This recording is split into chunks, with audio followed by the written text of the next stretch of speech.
بسم الله الرحمن الرحيم لا حول ولا قوة إلا بالله العلي العظيم الحمد لله رب العالمين وصلى الله على سيدنا ونبينا أبي القاسم المصطفى محمد وآله الطيبين الطاهرين لا سيما بقية الله في الأراضين أجل الله تعالى فرجه الشريف اللهم أخرجني من ظلمات الوهم وأكرمني بنور الفهم اللهم افتح علينا أبواب رحمتك وانشر علينا خزائن علومك برحمتك يا أرحم الراحمين. Alhamdulillah, we have tawfiq to continue our study of moral philosophy in Islam. As you know, in the last few sessions we have focused on ethical relativism. We introduced different types of ethical relativism and their arguments, and then we evaluated them. Today we want to see how a person who doesn't believe in ethical relativism looks at diversity and moral differences, because you are now very much aware, not only those who believe in descriptive ethical relativism, but those who also believe in meta-ethical relativism and normative ethical relativism, they all very much refer to differences, which they say they are fundamental. So we want to say now, after we saw the issues with their arguments, but we want also to see how you can be a non-relative, or you can say absolutist, and still explain these differences. Differences don't mean that there is no one truth or no one most justified truth. So in my thesis and then the book, I have some pages on this topic, and I think this is very important, and I had not seen this detailed discussion in any book. There were a few points here or there, but I tried to have a comprehensive discussion based on my limited knowledge, of course. So from page 114 up to 127 of the book Ethical Relativism, so from 114 up to 127, we have a discussion about this.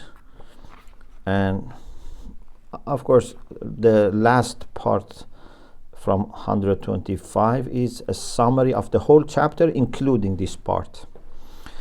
The title is Ethical Absolutism and Diversity of Morals. So how you can be a non-relativist, or you can say absolutist, and explain diversity in morality.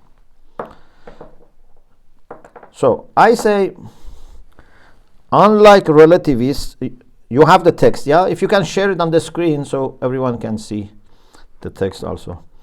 Unlike relativists, absolutists usually start their moral reflections with studying the nature of moral truth. Relativists quickly start with differences, but absolutists try normally to start from something more fundamental, and that is about where is moral truth? What type of truth is involved in morality? They try to appeal to reason, or to intuition, shuhud, or common sense, depending on different schools in morality. And then they try to meet actual difficulties. So first, let us establish our foundation, and then we see how we deal with the issues which are raised by others, and we need to explain them. Because you have to explain these differences. You cannot avoid explaining these differences. Any moral system should be able to explain moral experiences, including differences that we have. It seems that relativists usually start by considering actual moral life and its problems, such as moral disagreements, mainly reported by anthropologists or cosmopolitans. And then they often being preoccupied with them, so they are overwhelmed, they are preoccupied with these differences, then they try to develop a philosophical position. Descriptive ethical relativism is not a philosophical position, but meta-ethical is a philosophical. So they try to develop a meta-ethical theory to support their observations of moral life. So I now propose to examine how ethical absolutists argue for ethical absolutism and how they deal with moral diversity disagreements. So, in order to discuss how they argue, I said some argue in favor of absolutism on the basis that there are objective moral values by which all people should live. I myself have chosen this path also in the last chapter of the book.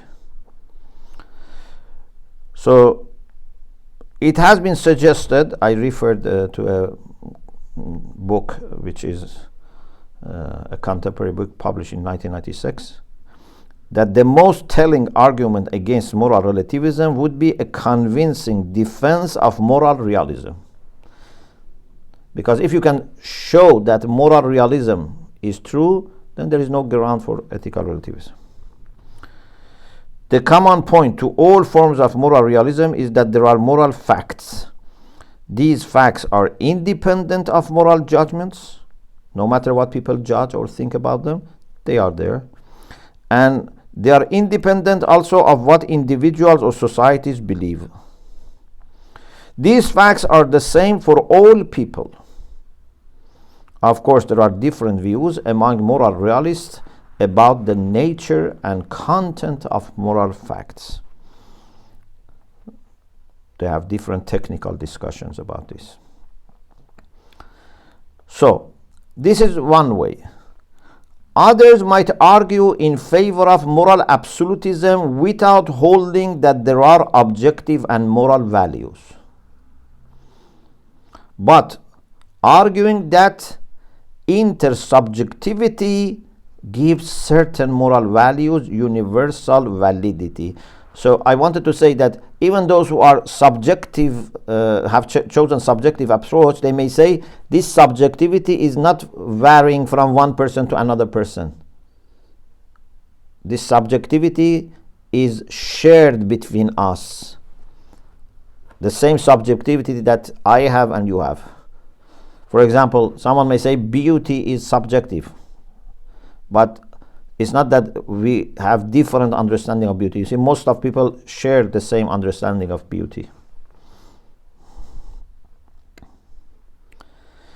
So, intersubjectivity gives certain moral values universal validity, and therefore all members of all societies should live according to these universally accepted moral values. This is one view. Of course, we prefer the first one.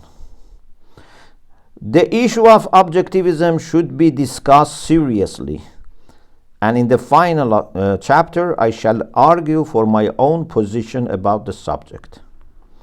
However, regardless of what position one may adopt, my argument is, so this is my position, my argument here is, my position here is this. A, there is no aspect of our moral experience that absolutism falls short of explaining. So no one can say, I am not interested in absolutism because it cannot explain some of our moral, experiences. B, not only it can explain everything, absolutism shows better conformity to all aspects of our moral experience, including our moral common sense and our ordinary way of using factual and cognitive terms in moral language. One aspect of our experience is that in our moral language, we say something is true, something is false. This is also important. Indeed, what makes my position absolutist is the combination of both claims, that absolutism can explain everything and has better explanation, since the mere second is accepted by most relativists. I said relativists also say that absolutism has better explanation for the things that it explains, but they say there are things that they cannot explain. Most relativists accept that generally absolutism better fits into our moral experiences. What makes relativists unhappy with absolutism is mainly the assumption that there are some aspects of our moral experience or understanding that suggest that the conformity of absolutism with common sense or our moral experience and understanding is superficial or fictional. Only some aspect of it. In the next sections, I shall show how absolutism is able to deal with moral diversity without having the undesirable implications that relativism has. In respect to the empirical evidence that morally acceptable behavior tends to vary both between societies and intertemporally, time to time, I think one has to consider the following points before one can draw relativistic conclusions from that evidence. So you cannot easily jump to relativism. 1. Even if there were no similarities in the underlying principles of different moral systems, because remember, for example, what how to deal with the dead relatives, etc. Eskimos, all discussions that we had about those people in islands, remote islands in the Pacific Ocean, that they may think helping and cooperation is not good. So we said there are underlying things which are similar.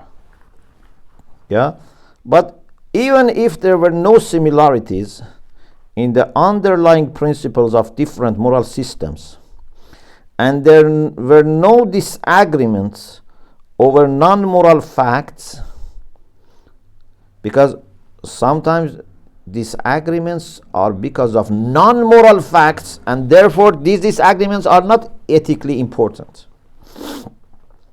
That is, even if we suppose that differences arise simply because people have adopted different moral standards.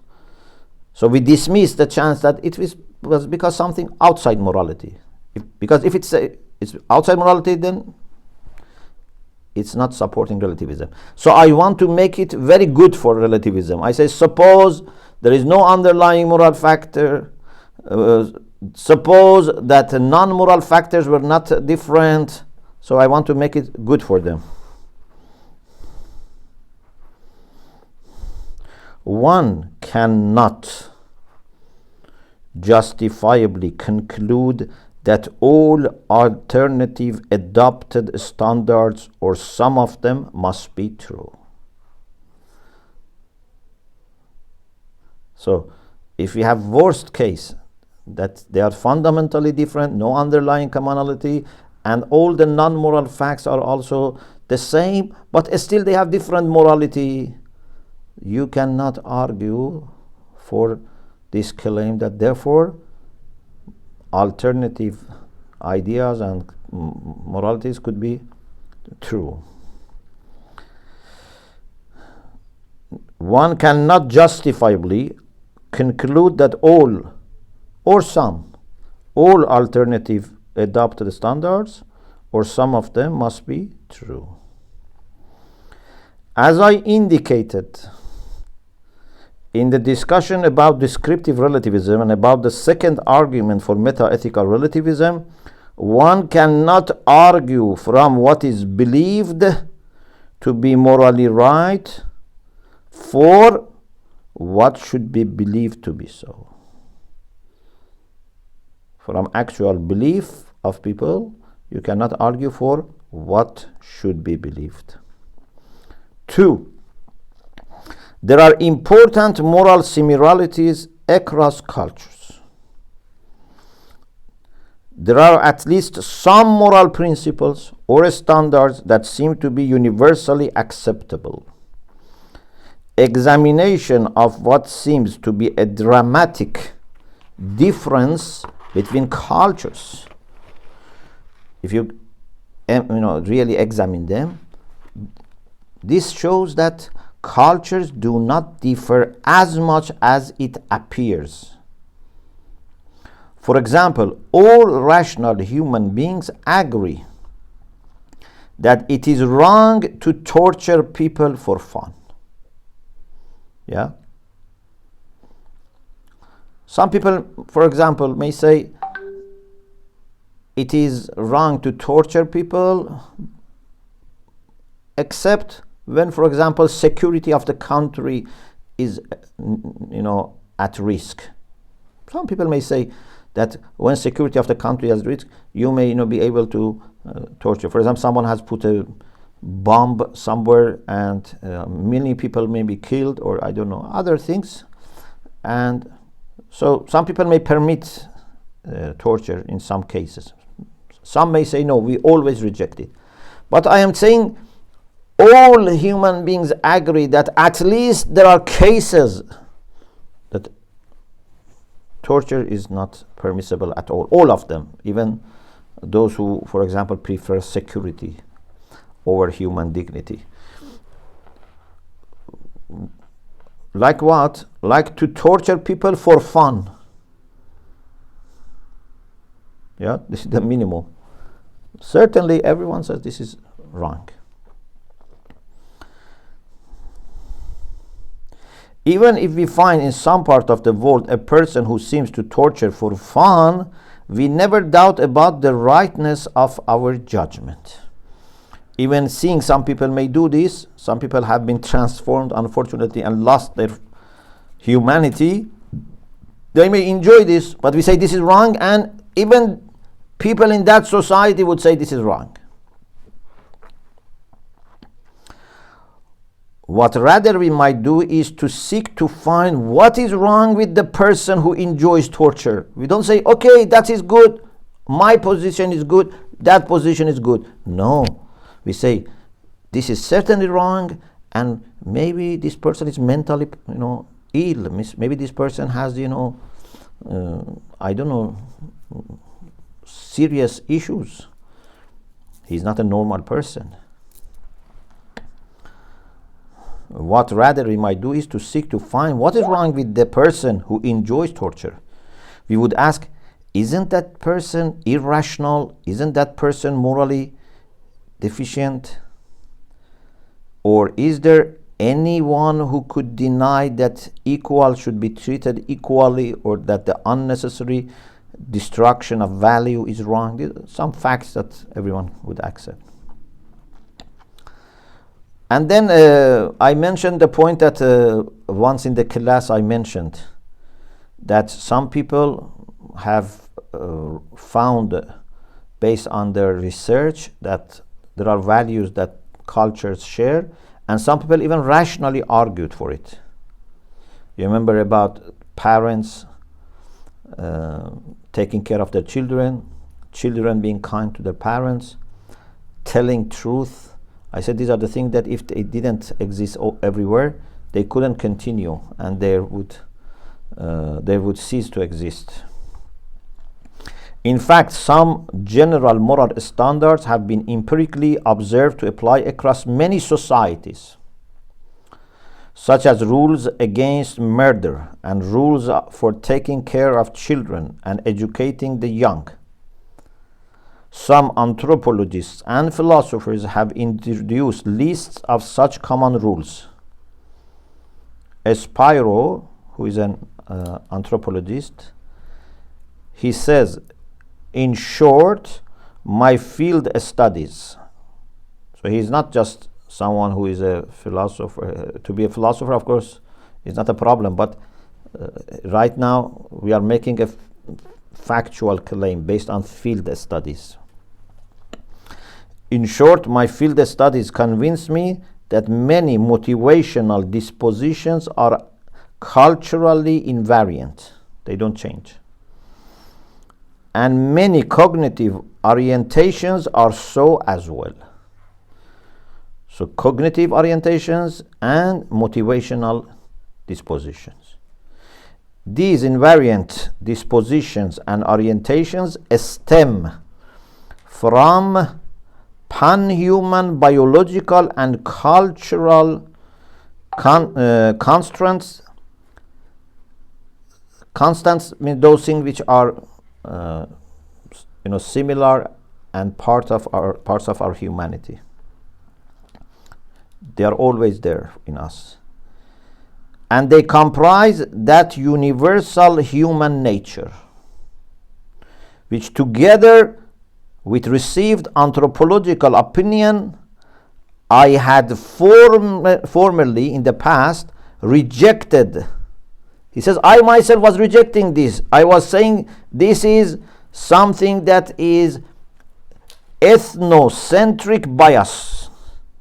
Means a kind of bias that you think your ethnicity is better. And you want to say all human beings are like me. But with more research, later I came to the conclusion that no, there are elements in human beings that are always there. It's a very important statement. As a philosopher, so this is an anthropologist. As a philosopher, Poyman introduces a list of common principles that includes prohibitions against torture for fun, killing innocent people, causing unnecessary pain or suffering, cheating or stealing. We say unnecessary pain because about necessary pain people may agree, disagree, there can be controversy, but if it is unnecessary or if torture is for fun, so we take a case that is radical so that there is no difference. Causing unnecessary pain or suffering, cheating or stealing, and principles that enjoin keeping one's promise, honoring one's contracts, doing justice, which here I defined as treating equals equally and unequals unequally, telling the truth, obeying just laws, قوانین عادلانه, reciprocating, which means to do in response, showing gratitude for services rendered. So if someone has given you some services, you reciprocate by doing similar things, offering them some services. And helping other people, at least, because someone says, okay, you help others if you are not going to suffer. So we say, at least when the cost to oneself is minimal. So these are the things that Poyman says you can find everywhere.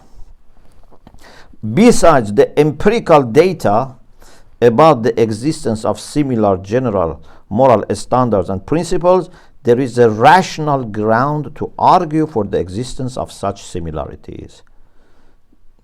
And that is, without this list of values, they could not have continued their life on this planet. There is a rational ground to argue for the existence of such similarities. We should not think that these similarities are arbitrary. So, by chance, people in Africa, Asia, Europe, America, Australia, by chance they came to the same things. All the above mentioned norms help people to achieve social cohesion and integration, and to have peaceful and happy lives. So they have these in mind, and because of this, they have those values. Because we believe that ethical rules are because of the ideals that we have. There's a reality here. Ideals are the way human perfection is understood, and based on that, then we say, what should we do?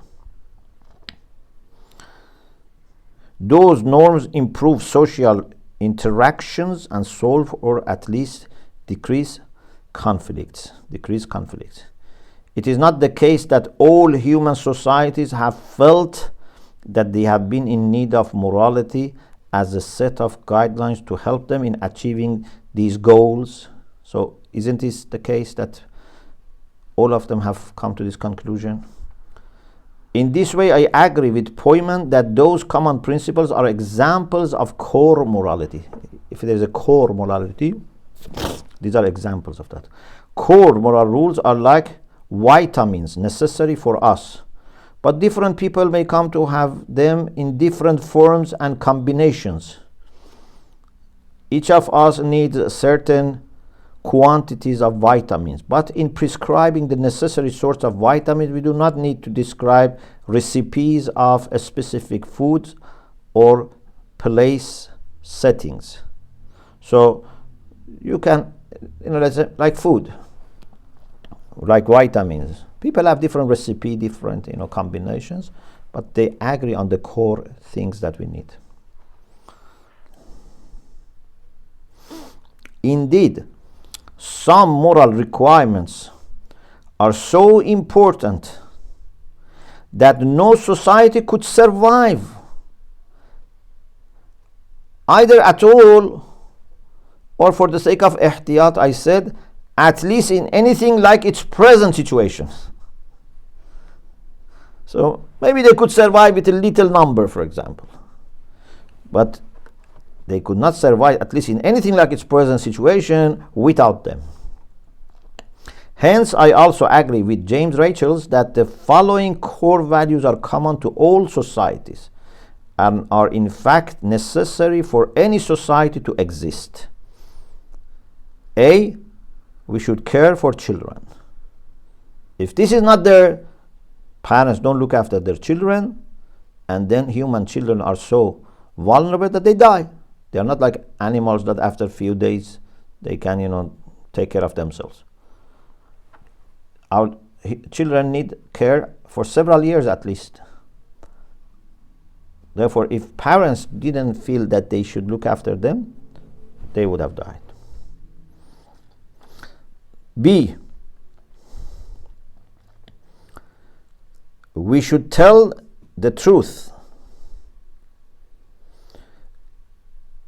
If we didn't have this principle, even language was not going to be created and invented, because language is based on commitment to telling the truth.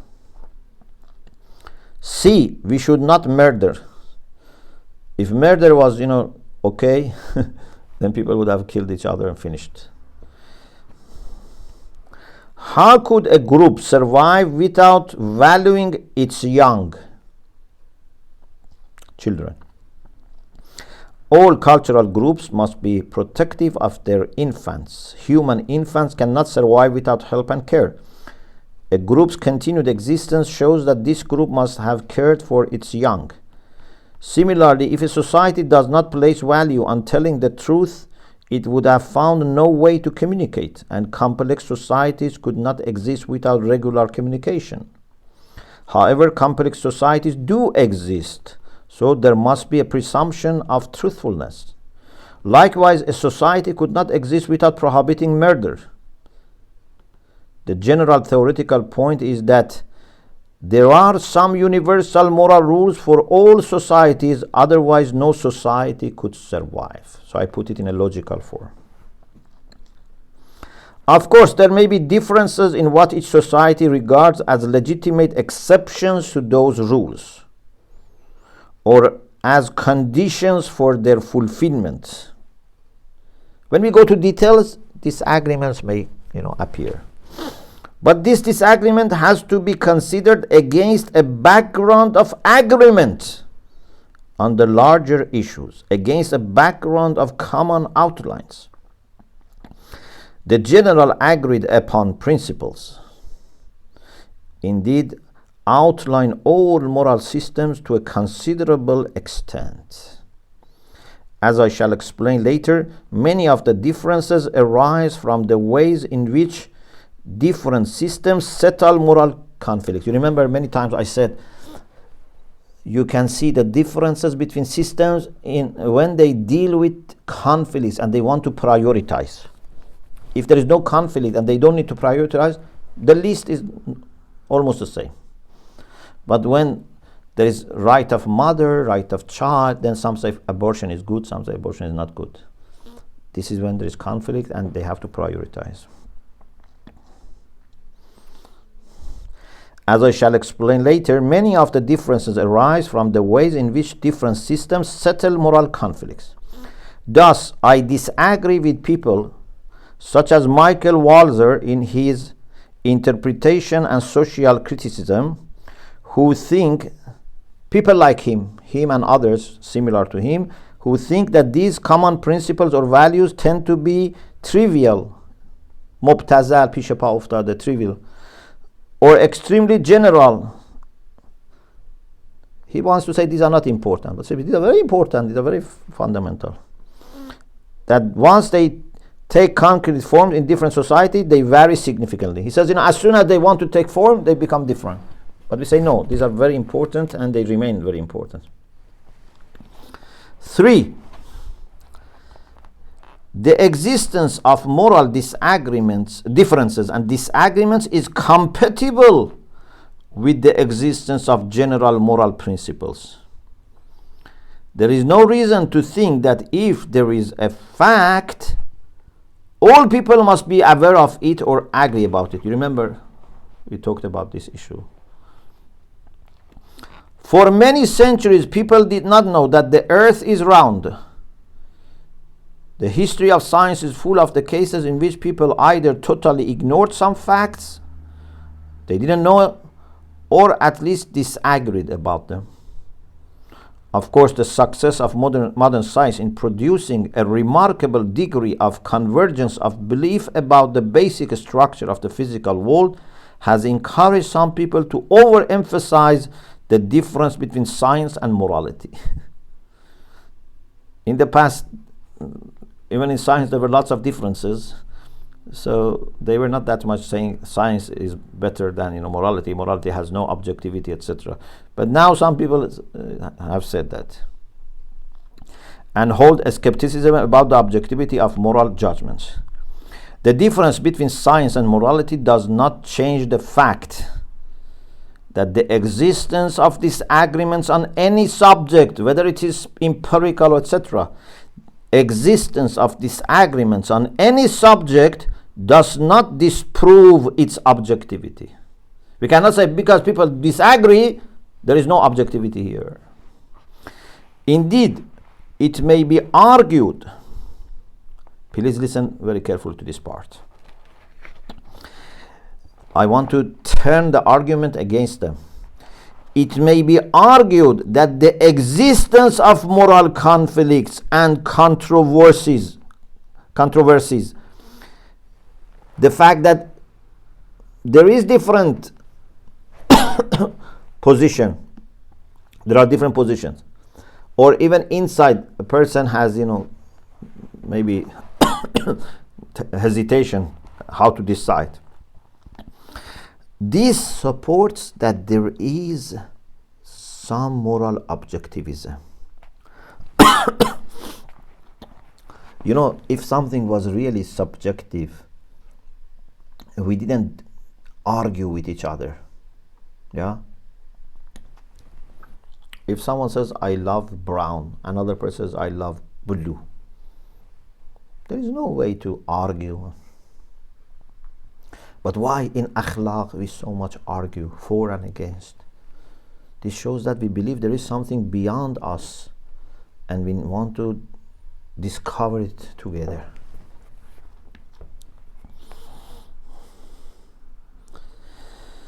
Indeed, it may be argued that the existence of moral conflicts and controversies inside the person or inside the society supports moral objectivism. A somewhat similar point is mentioned by Bernard Williams, who claims that if there is one thing that affirms moral objectivity, it is the experience of moral conflict. If there is one thing, there are more than one thing, but if there is one thing, it's this.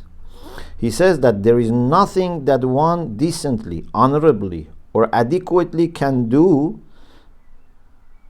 seems a kind of truth as firmly independent of the will and inclination as anything in morality. In general, we should notice that both opponents and proponents of relativism recognize what I call application variation. So this is also important. Sometimes the value is the same, but the variation is in the way it's applied. So I call it application variation. Some people call it application relativism. So it means to the endeavor to apply moral rules where there is a conflict between rules or where a rule can be applied in different ways. This is not an issue for relativists, certainly, and for non-relativists also. But relativists maybe ignore this, and they think this is also a cause of difference, etc. We say, no, this is not a big difference, because this is not coming from difference in values. This is difference in the way people who may hold the same values are applying it. Two cultures or individuals may hold the same underlying principles but apply differently, owing to different metaphysical beliefs or different situations. For example, you may have the same respect for the dead person, but if you don't believe in the resurrection, or you believe in the resurrection, it can make differences in the way you treat the dead. Or if you believe in the soul or you don't believe in the soul. So the way you respect can be applied differently, but you both share respect for the dead. For example, in ancient, I told you the story of people in the time of Dariush, the Iranian king. He heard that some people in part of his territory eat their dead relatives, some burn, and he brought them to his court, to his palace. He offered to those who burn, how much I give you, for example, if you, instead of burning, you eat. They said, how can we do this? How can we eat our father or mother who have died? And then he offered to those who eat, how much I give you to burn? They say, how can we burn them? So there was a difference in the way they treated the bodies of the deceased. So this is one example. Another example is that some nations showed their respect by covering the feet and uncovering the head, whereas others do the opposite. Again, the principle of respect is shared. It is noteworthy that an absolutist does not need to explain why individuals or cultures fail to have an adequate set of moral principles in order to be able to defend what the absolutist himself or herself thinks to be the adequate set. So if you are an absolutist, you don't need to explain why other people have failed. We don't say that everyone must have an adequate system. We say there is adequate system. We need to discover it. If people have failed, that's not a problem of the system.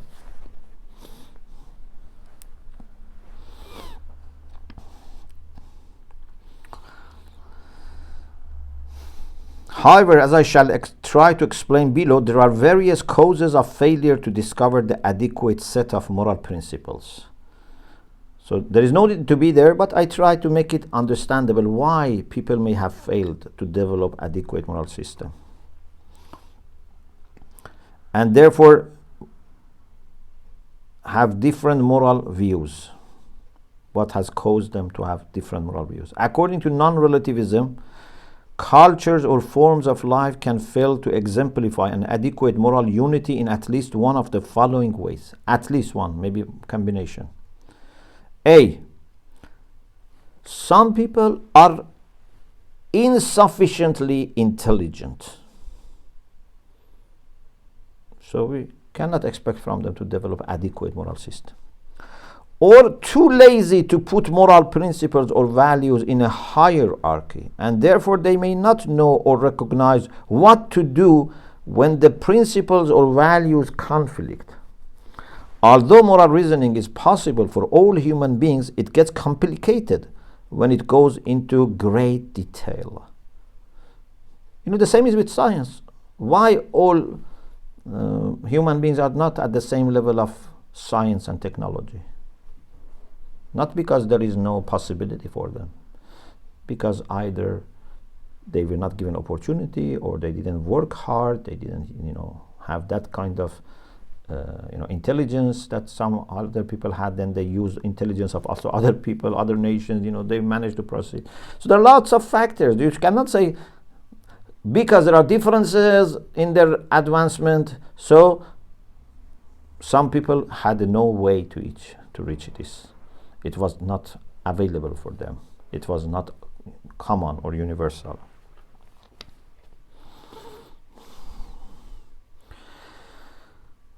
Therefore, they may not know or recognize what to do when the principles or values conflict. Although moral reasoning is possible for all human beings, it gets complicated when it goes into great detail. This is one of the main reasons why people have different moral systems, and this is why almost all human beings experience situations in which they feel that they are in need of moral advice or consultation. In any case, as Socrates pointed out, I said this last week, we have reason to listen only to the wise among us. B, principles and rules can be applied in different ways according to the varying conditions that obtain across times or societies. For example, if the number of women in one society is much greater than the number of men, it would not be surprising if polygamy were acceptable there, while in another society where the number of women is equal to men, monogamy might be required. Differences in the type of marriage may reflect a difference in the proportion of women to men. There may be no difference in basic moral ideals of marriage. I'm not saying always, but it's possible that sometimes it's because of facts, different facts. There are other, of course, issues also, if you have religious beliefs, etc. Lux refers to non-relativists who appeal to Hume's thought, David Hume, that mankind is much the same in all times and places, and interprets differences of belief and practice as best explained by differences in the circumstances human beings face. So we are very much similar, and our differences are because of circumstances. Of course, we say circumstances are important, but also we can make different responses. Of course, Lux himself is not pleased with the above idea and thinks that there is a deep problem in interpreting the moral thought and action of others. He quotes the idea of Hume, but not 100% happy with it. C, many differences are the result of different applications of common values or principles in different contexts of beliefs, not only circumstances, such as those about human nature, about the natural differences between the sexes or different groups or races, and about the relation of human beings to the natural world and to the supernatural. This is an area that causes lots of differences. Many moral beliefs presuppose certain religious beliefs and metaphysical views about the world and about human beings. For example, it would be no surprise to us to learn that those who ate the bodies of their dead parents during the time of Darius viewed it as a way of preserving their spiritual substance.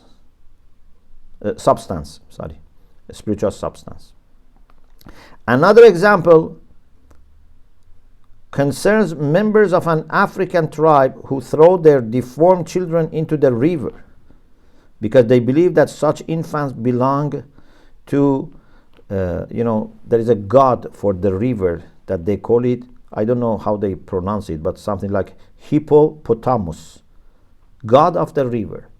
So they are not doing bad thing. It's not that they are putting their children into the bin. They are putting their children in the river because God of river is going to receive it.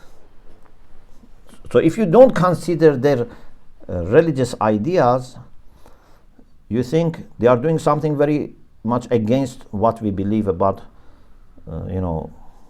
looking after our children, and especially those who are, disabled, etc. We are not saying what they do is right, but we are saying that you have to understand based on what they are doing this. We can see that a principle of respect for property underlies this practice, but a false belief in the God of the river and its possession of deformed infants has caused that strange practice. Even today, the debate on the rightness or wrongness of abortion is at least partly due to different non-moral beliefs about the status of fetus. Is it alive? Is it not alive? These are things which are not to be decided morally. These are based on your philosophical, religious, ideas.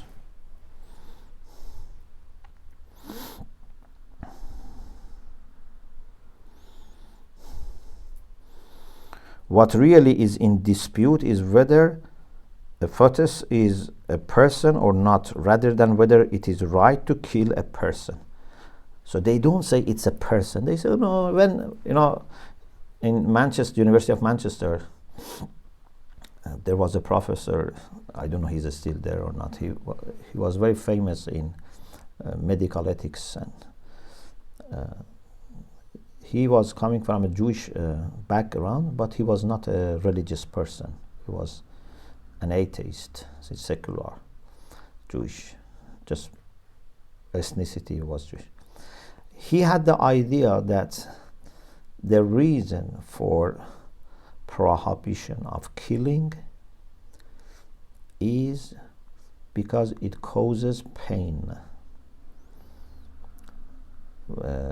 either to the person who is killed or to other human beings, for example, relatives of that person.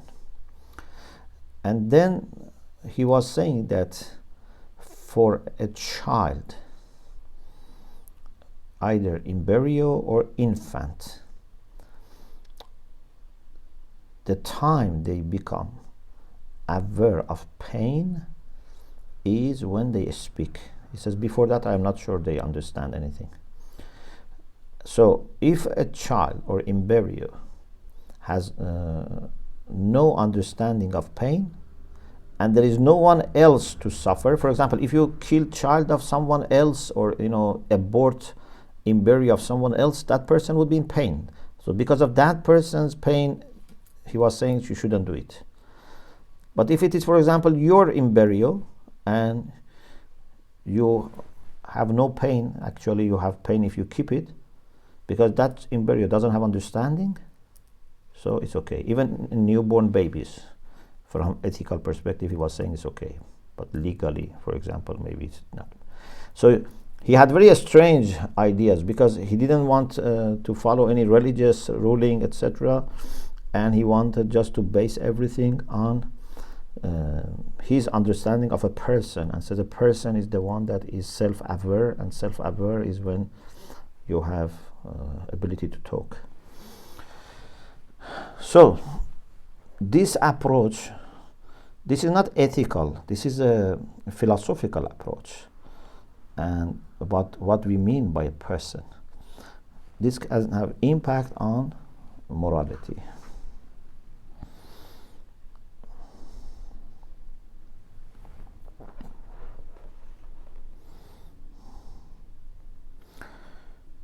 So I said, what really is in dispute is whether a fetus is a person or not, nutfeh, rather than whether it is right to kill a person. Yet another interesting example concerns different beliefs about eating cows. You know about India. So Hindus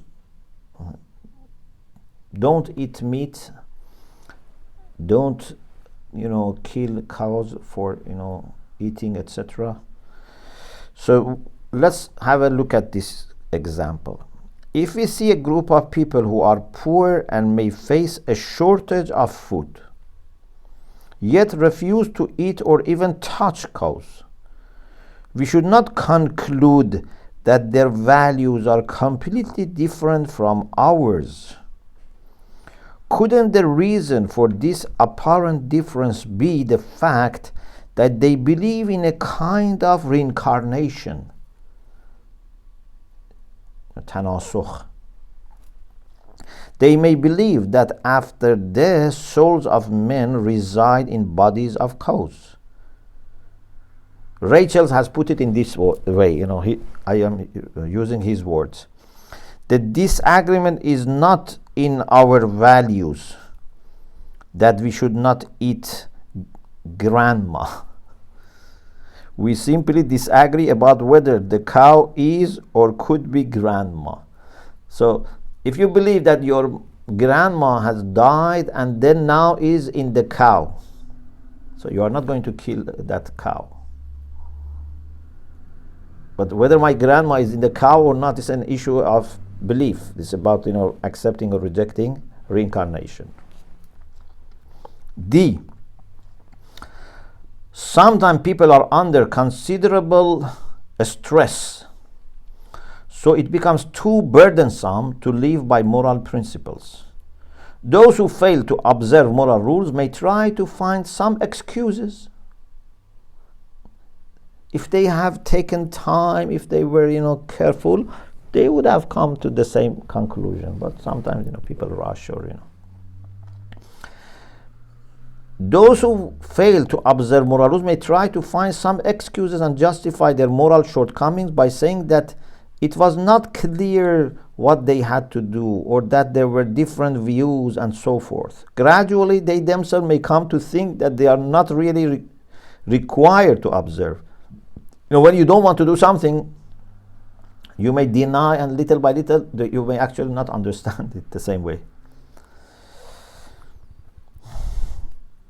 May come to think that they are not really required to observe one single morality, and they may develop different feelings about morals. Furthermore, the subject matter of ethics is such that people have intense practical interest in it.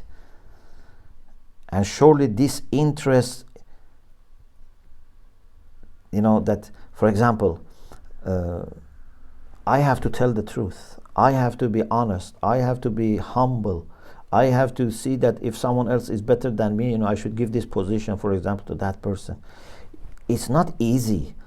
Something about physics or chemistry, not always, but normally they don't have consequences for me personally. Whether, for example, this equation is correct or that equation. Normally it doesn't have that much impact. Sometimes, yes. For example, if all people say the earth is, flat and you say it's not flat, sometimes you may get into problem, but not always. But in morality, always or almost always, there are personal associations, personal consequences, also there.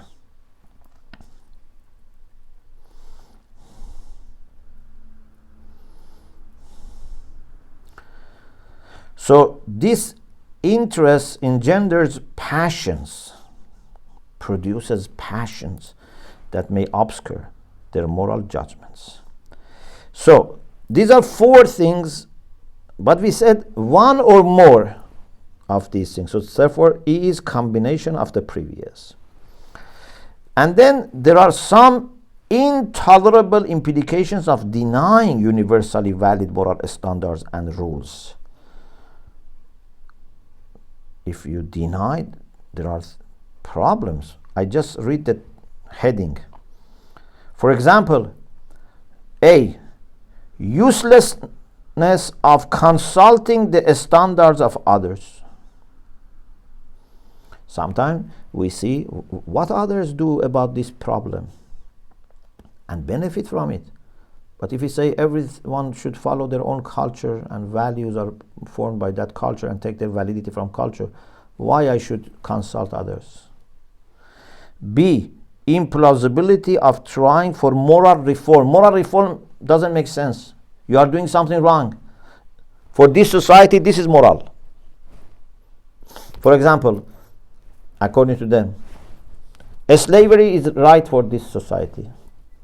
Why you want to reform and stop slavery? C, meaninglessness of the concepts of moral progress and ideal morality. What is moral progress? The only case can be when you don't act according to your own morality, then you make progress to act according to your own morality or your society's morality. D, uselessness of moral criticism. Moral criticism, I mean of someone from another culture, or if it is individualistic, from individual to individual or from culture to culture. Then anyone from the other side you cannot criticize and they cannot criticize. E, lack of moral conviction. This is also causing problem because if you believe that people can have different opinions and even in your own culture from time to time it can change, in the end morality becomes something too changeable and too diverse. Then why you should struggle for holding your moral values? Why you should sacrifice too much? Maybe in 20 years, 30 years, things will become opposite. Imagine if you think like this. You don't have then the passion and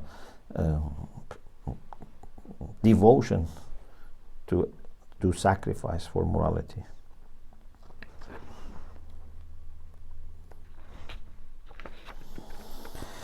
F, I am just going to the next page. Failure to evaluate the moral standards of others. We cannot evaluate what others do. Although, as we said before, we can do this.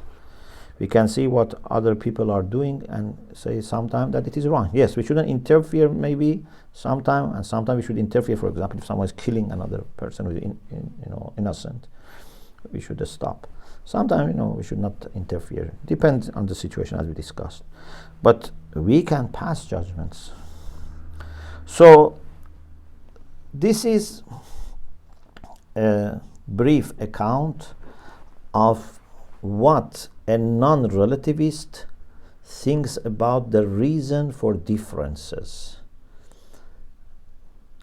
What is his evaluation of moral experiences, especially the issue of differences and diversity. We said, first of all, there are similarities. Anthropologists have said, philosophers have said, plus even those differences are not always fundamental. But even if we say there are fundamental differences, then the reason could be that there is universal fact, but people have failed to understand because of different reasons that we mentioned. Plus, if you hold relativism, it would lead to unacceptable consequences. Okay, this is our discussion for this semester. We thank Allah subhanahu wa ta'ala for tawfiq to have some sessions together, just introduction to moral philosophy in Islam. And I apologize for any misconduct I had. Alhamdulillah Rabbil Alameen. Please forgive me if sometime I delayed you, because Tuesdays are very busy days for me, so I'm very sorry. Thank you so much. So for exam, Yeah.